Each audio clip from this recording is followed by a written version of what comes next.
pegel ngantuk.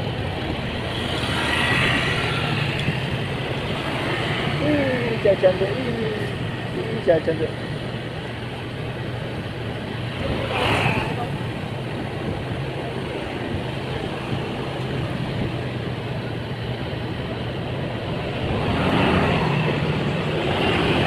Mengapa? Tiba-tiba, Yu Wenqiang menghela nafas dan menggelengkan kepalanya perlahan. Perdana Menteri Yu, ada apa? Xiao Feng bertanya. Yu Wenqiang tidak mengatakan apa-apa, tapi wajahnya sangat jelek. Kaisar Xiao, aku khawatir aku akan kalah. Saat ini, Guru Wuliang berbicara.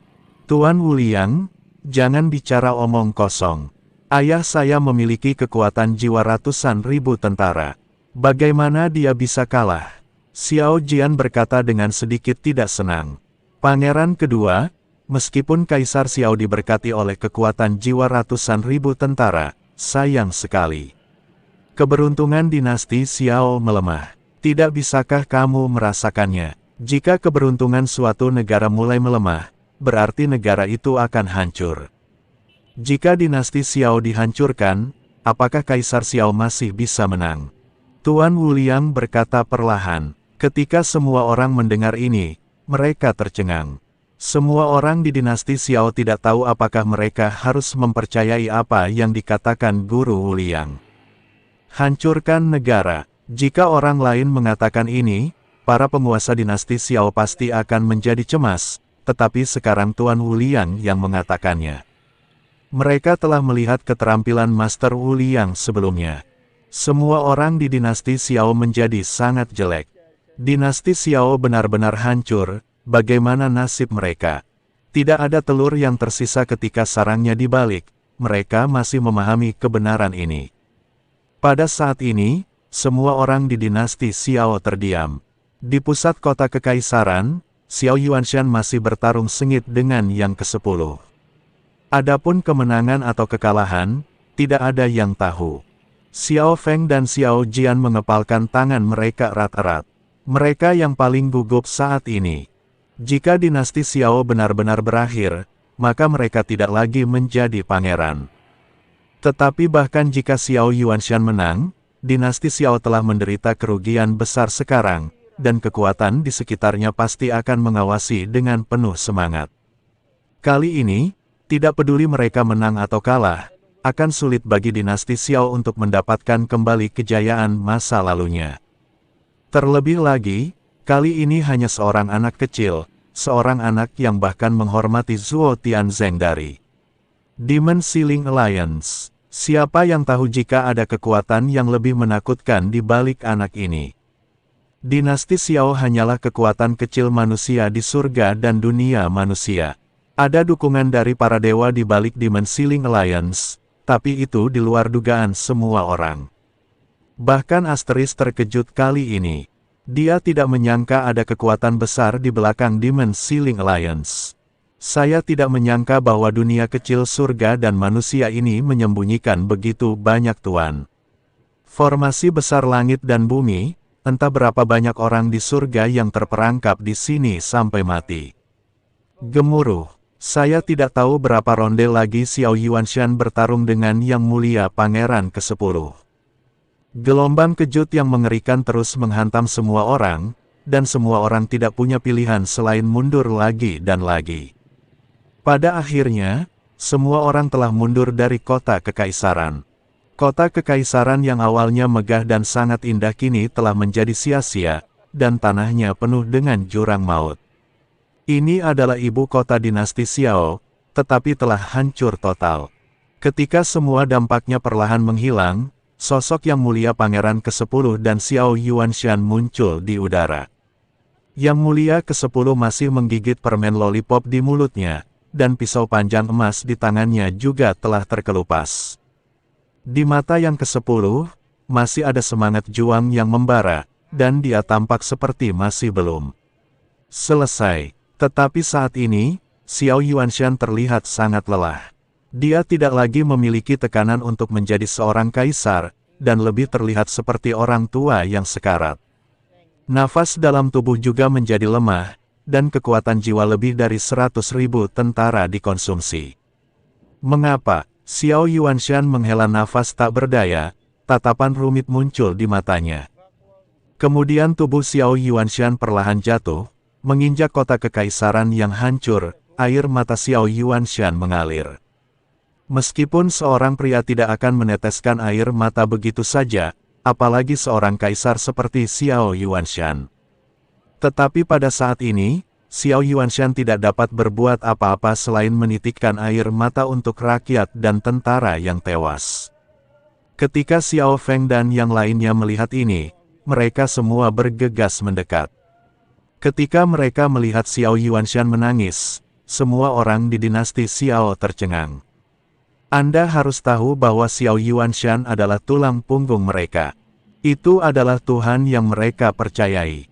Tapi sekarang para dewa di dalam hati mereka telah runtuh, dan keyakinan mereka telah runtuh.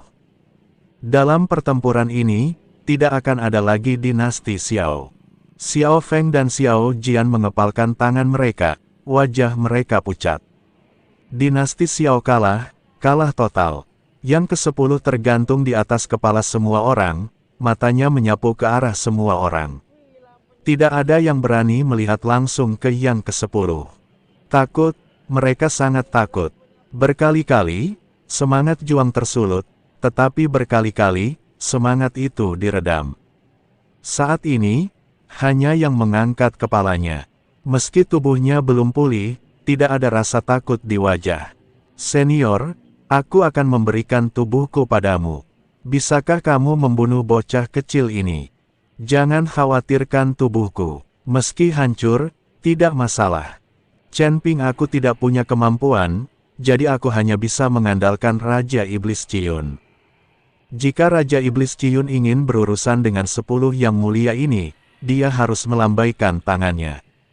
Tubuh fisikmu terlalu lemah sekarang, dan aku tidak bisa menunjukkan kekuatanku sama sekali. Apakah tidak ada seseorang di belakangmu? Kamu bisa meminta ahli di belakangmu untuk maju. Raja Iblis Ciyun mengacu pada Tuan Sil. Karena setiap kali pemerintah menghadapi krisis hidup dan mati, Tuan Si tiba-tiba muncul. Selama Tuan Si muncul, yang ke-10 di depannya akan hancur dalam hitungan menit. Saya, Chen Ping sedikit terdiam karena dia juga tidak bisa menghubungi Tuan Sil. Setiap kali, Tuan Si datang tiba-tiba dan kemudian pergi tiba-tiba. Dia tidak tahu di mana Tuan Si berada. Tuan Chen, saya ingin tahu apakah Anda bisa menyelamatkan dinasti Xiao. Xiao Feng melihat ke arah Chen Ping, dan kemudian berkata, saat kamu terluka, ada seorang pria parubaya dengan kekuatan yang tak terduga. Dia berkata bahwa kamu adalah peluang besar bagi dinasti Xiao kami. Aku ingin tahu siapa ahlinya. Apa peluang besar bagi dinasti Xiao kita? Xiao Feng teringat kata-kata Tuan Si, jadi dia melihat Chen Ping dan bertanya. Meskipun bukan tandingan yang mulia ke-10, pasti ada seseorang di belakang Chen Ping. Jika tidak, dengan kekuatan Chen Ping bagaimana aliansi penyegel iblis bisa mengejarnya tanpa hasil? Ini, Chen Ping sedikit mengernyit dan tidak bisa berkata-kata. Dia tahu bahwa Xiao Feng dan Raja Iblis Ciyun sedang membicarakan Tuan Si. Tapi dia tidak bisa menghubungi Tuan Si, apa yang bisa dia bantu? Pada saat ini, sebuah suara tiba-tiba datang dari kehampaan.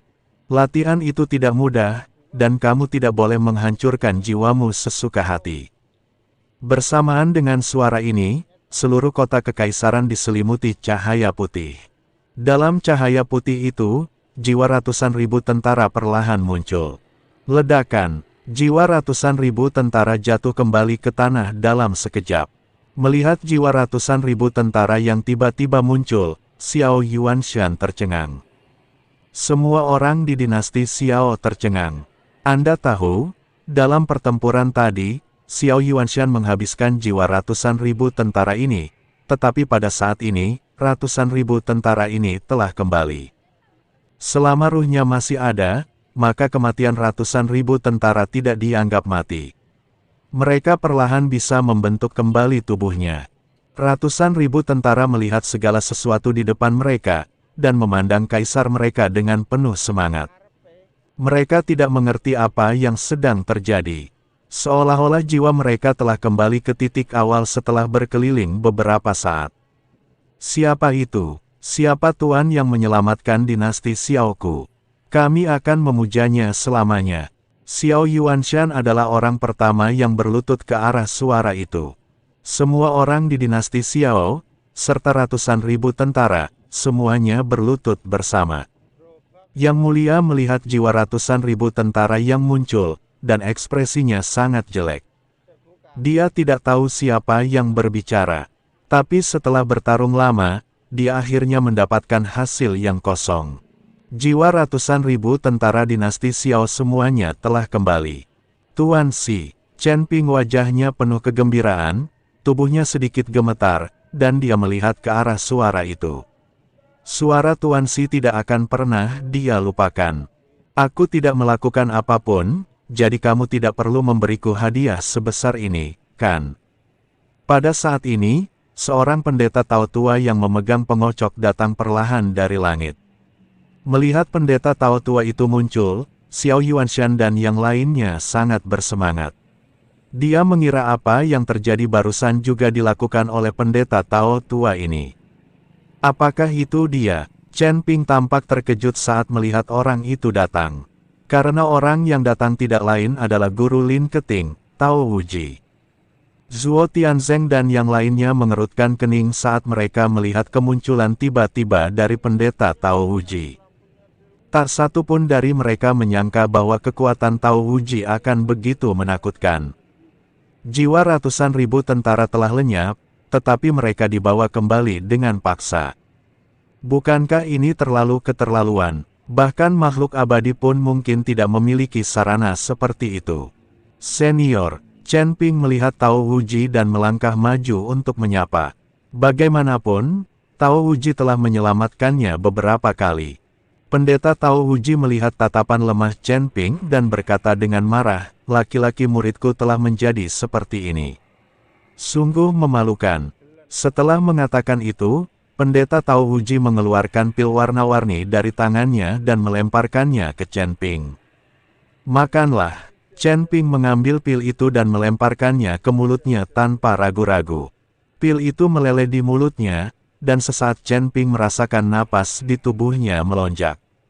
Xiao Yuanshan dan yang lainnya melihat bahwa pendeta Tao Wuji datang untuk Chen Ping, dan Chen Ping adalah murid dari pendeta Tao Wuji. Tampaknya dinasti Xiao terselamatkan. Chen Ping benar-benar peluang dinasti Xiao.